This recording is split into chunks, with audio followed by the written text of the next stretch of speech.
Hi, and welcome. You're listening to the X22 Report. My name is Dave, and this is episode 1069B, and today's date is September 7th, 2016, and the title of the episode is The U.S. Government Just Militarized the CDC. Now, before I get started, I just have an announcement. I uploaded an interview with Chris Martenson. It is on the X22 Report Spotlight YouTube channel. So if you go over to YouTube, type in X22 Report Spotlight, it'll bring you to that video. Or you can come over to the x22report.com site, scroll down a little bit, look over to the right-hand side. You'll see the video there. You can play it there. Or you can go to newssentinel.com. Same thing, scroll down a little bit, look over to your right-hand side, and you can play the video there. Let's get into the economic collapse, political and geopolitical news. Now, we can see the U.S. government central bankers, they are pushing Zika very, very hard. And there was a Zika funding bill in Congress, and the Zika bill failed. And, of course, everyone's looking at this saying, oh, see, they're not going to get the funding. We don't have to worry now. Everything's okay. But we need to look past this. Now, Obama went through the motions, went to Congress. Congress looked at it and said, not at this time. So what did Obama do? Well, the president found $300 million in emergency funds to execute a backdoor deal. So he took the $300 million in the public health emergency funding. This money is earmarked for Japan's Takeda to manufacture a new Zika vaccine. So he's offshoring the vaccine. So now there's no need for Congress to vote on the appropriation. An executive order did the trick. So he bypassed Congress. And this is what dictators do. They decide something and they say this is the way it's going to be, and they don't listen to the will of the people. And that's what Congress is supposed to be. That is supposed to be the will of the people. And the executive branch, the executive, is supposed to follow the will of the people. But in a dictatorship, the president decides everything. And that's why we call him a dictator. But what's very interesting about all this, Florida State University announced a breakthrough to combat Zika. And you'd think the corporate media would be all over this. Well, they weren't. The government wanted nothing to do with this. FSU scientists, they discovered that an existing cheap off-the-shelf remedy in a tapeworm antidote would suppress, if not cure, Zika in people who were sick enough to realize they actually had it. And nobody wanted to touch this. So instead, they're pushing the idea that Zika is spreading very quickly. It causes microcephaly. We need vaccines. And that's when we talked about the CDC, where they adopted a new rule, where the CDC has full control of each individual and they can quarantine them, which violates your rights. And you can see this in the Federal Register. Now, the CDC wants to be granted full authority over all Americans during the event of a disease outbreak that leads to a mass quarantine. The document Notice of Proposed Rulemaking, NPRM, is open for comment right now from the general public until October 14th, 2016, but we can see they're not going to do anything with the comments. So what does this allow the CDC to do? Well, the NPRM authorizes expanded forms of public health monitoring beyond an in-person visit by a public health officer for individuals who are reasonably believed to be exposed to or infected with a quarantinable type of disease. So This allows the CDC to monitor your communications through electronic and internet-based means, such as email, webcams, application tools. Not only does the HHS spell it out on page 3 of the NPRM, the word internet shows up on pages 11, 21, 22, 25, 80, 84, 85, 87. So you can see their intentions right here. So when one is quarantined in the near future, he or she might as well hand over their laptop, PC, iPads, tablets, and anything else they have, cell phones, and all their passwords to everything. Because we can see the CDC has been granted all of this power. Your rights, freedom, and liberty, they're completely gone with this.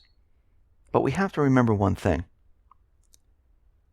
This does not override the Constitution. They want people to believe it does, but it does not. It does not override your rights.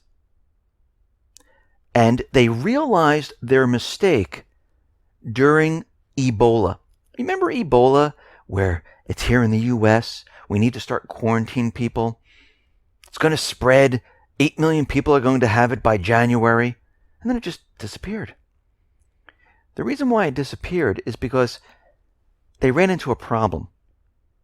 And they weren't able to set up the quarantine centers like they wanted to do.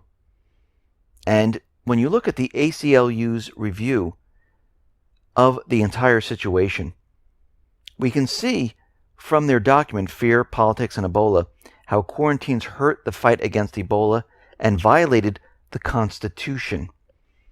They couldn't really proceed forward with this mission, so it just completely disappeared. Now with Zika, they've given CDC full access to everything and the ability to use force to quarantine people. And of course, what they're going to do is they're going to say, this now takes precedence over your rights and the Constitution because you have some type of sickness, even though you don't think you do. And we know that Zika is not life-threatening. We know you can't spread it around. We know it gives you symptoms like the flu or a cold. It's been around for 70 years. But they're going to make everyone believe that this is absolutely awful. Now, the World Health Organization just came out, and they're saying that the Zika virus is more resilient, and it's spreading much, much faster than we thought. Now, they're going to be building this up quite a bit. They're going to make everyone believe that Zika is much worse than it really is. You're going to see it all over the corporate media like you're seeing it. If your children go to school, go to their website, you'll probably see it plastered on the front of the websites. Because you have to remember, they get federal money, so they have to listen to the federal government of what they want. And we're going to see this now. We can see they're getting prepared and ready to control the population. One way or another, this is going to be used for different agendas. Might be used for the election to say there's a state of emergency in a certain state. We might have to postpone the elections. During the collapse, they can say Zika is out of control. We need to round up people. But whatever it is, we can see right now they're moving in the direction to have full control. Actually, if you've ever seen the movie V for Vendetta, this is exactly what happened in that movie. They created a disease. They played on people's emotions. Once the people were so sick, once the people were so scared, they said, here's the cure. Look, the government just saved you. You need the government. You need the government to help you. The government will keep you safe. They're doing the same thing right now. Now, we know the U.S. government central bankers, they have the policy of bringing in illegal immigrants. Now, I have no problem with people who want to come to this country. We've all come to this country one way or another. And maybe in the past, some of us came legally, some came illegally. But we have a system set up. It's to screen out those individuals. It's to keep our country safe. And if these individuals would like to come here, it's not up to the U.S. government or president to say, you know what, just come on in. Because the will of the people right now, and we've seen it in many polls and many surveys, where the people saying, no, we don't want illegal immigrants jumping over the fence and just being allowed to stay here in the U.S. We would like them to go through the checks and balances and then be allowed into the country. Because if they're just jumping over the wall, might as well just get rid of the walls and get rid of all the checks and balances. What's the point of it? Because we know what Obama's doing. He's taking these illegals and shipping them off to different towns. But what's very interesting is that Chris Harris from the National Border Patrol Council asked illegal immigrants, you know, why did you come to America? And they actually said, Obama said it was okay to come. So the belief is, and the message is in these different countries, that the president said it was fine to come and it was okay to come into this country, jump the wall, and you'll be allowed to stay. This is the message they are receiving. And we know, because we reported on it many, many times, there are billboards and TV ads and messages in all these different countries telling individuals to come to the U.S. Not through proper channels, but just jump the wall. And this is why we saw trainloads of illegal immigrants coming up through South America, through Mexico. This is why Obama had to write an executive order and wait for after the elections to actually implement it, because he knew that Congress, the people, they'd all be looking at this saying, no, this is not something we want. And this is why he waited at that point. Now, Obama, he is pushing and provoking China. Now, remember, when we see the U.S. continually provoke, and it accelerates over time, we are getting closer and closer to war. President Obama vowed that the U.S. would retain a military presence in the South China Sea on a permanent basis, saying it was necessary to show regional allies of America's commitment. Actually, what he's really saying is the allies really don't care. The only reason they're behind America is because America gave them funding. They said they were going to protect them if this didn't work out, and will place military individuals on your bases, bring in military hardware if you just go along with us. Obama also said that warplanes would continue to fly over the South China Sea, and we can see right now that Obama is continually provoking. And we're going to have to watch this situation in the South Pacific, in the South China Sea, because we can see that this is building up right now. And once we see the U.S. continually provoke, and it accelerates, we are getting very, very close to war. We can see already that the U.S. is provoking Russia.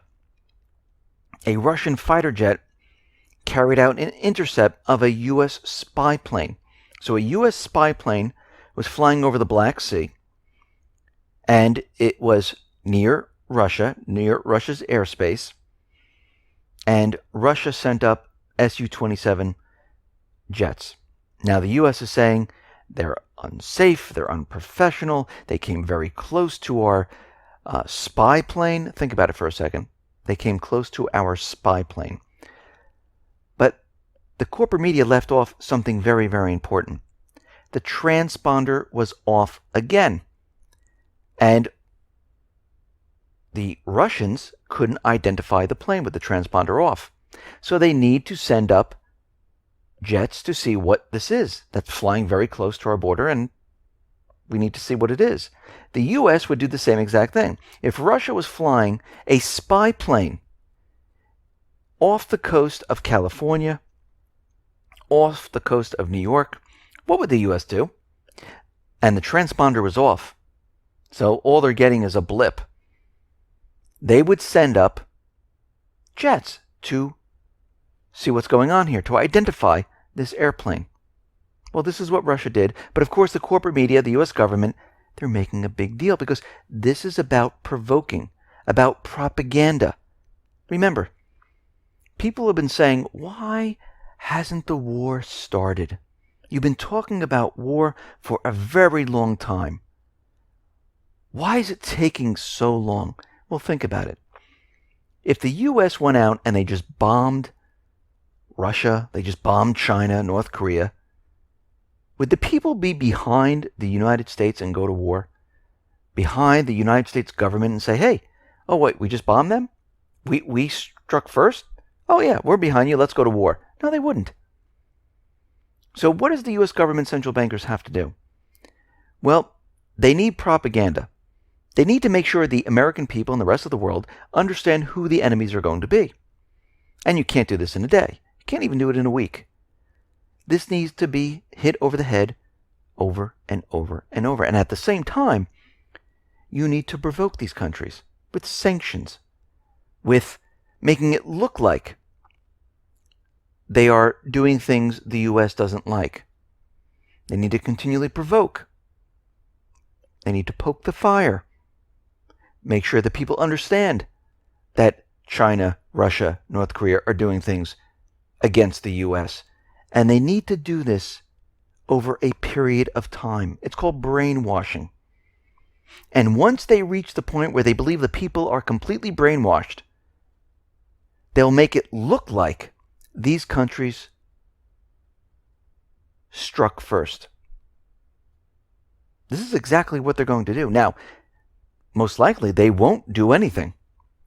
They're actually hoping North Korea does. But if they don't, the U.S. already has plans to do it for them. We see right now that the peace talks are still going on between Russia and the U.S. Putin is out there saying that they're very close to a peace deal, a ceasefire deal.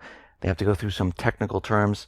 But we can see at one side, the U.S. is provoking Russia. The other side, they're looking for a peace deal. And even if they do get this peace deal, let's say it goes through, do you really think the central bankers, the U.S. government, they're going to be satisfied with whatever terms there are? Because we can see right now, their goal is to get Syria, the entire country. Their goal is then to get into Iran. Just like their goal was to get Libya, which we're back in, to get Iraq, to get Yemen, to get Sudan. So they might be satisfied in the beginning, but eventually they didn't reach their goal. And they always like to reach their goal. They won't give up. They are goal-oriented. And this is why this peace deal is never going to work out. And even if they do make the peace, guess what? The system is still collapsing. They still have to go to the next level, and that is war. We see they're using the propaganda that Assad has dropped chlorine bombs on its own people. And of course, it's pure propaganda because when you read this, this is coming out of the IB Times in the UK, and they're saying that there are reports of new chemical attacks, but could not be independently verified. But the head of the Britain-based Syrian Observatory of Human Rights, which is a man in his bedroom reporting on all this, telling these governments what's going on in Syria, that's what they're taking as gospel. Now, he didn't even say that Assad did this. He's just saying that people are suffering from whatever happened, and they're having problems breathing in that area. And they're showing people having troubles. Now, most of the time, once the investigation starts, what do they find? It was the terrorist once again. Now, when Obama was elected, he ran on a platform where we're going to get rid of nuclear weapons. And we can see right now, Obama is doing the actual opposite of what he actually talked about. Because the Obama administration is determined in his final couple of months to take executive action to advance the nuclear agenda. Internal White House discussions show that the Obama administration is planning on maintaining the United States' first strike nuclear weapons policy. Now, it used to be where the United States wouldn't strike unless the U.S. was attacked. Things have turned. Now the U.S. will strike first. And we can see that instead of reducing nuclear weapons, they're expanding it. The Pentagon has embarked on a $1 trillion nuclear modernization program, and they're seeking to make the U.S. nuclear weapons smaller, faster, more maneuverable, and easier to use on the battlefield, because they are planning a nuclear war. Now, will it start out as a nuclear war? No. It will start out as a conventional war, an electronic cyber war.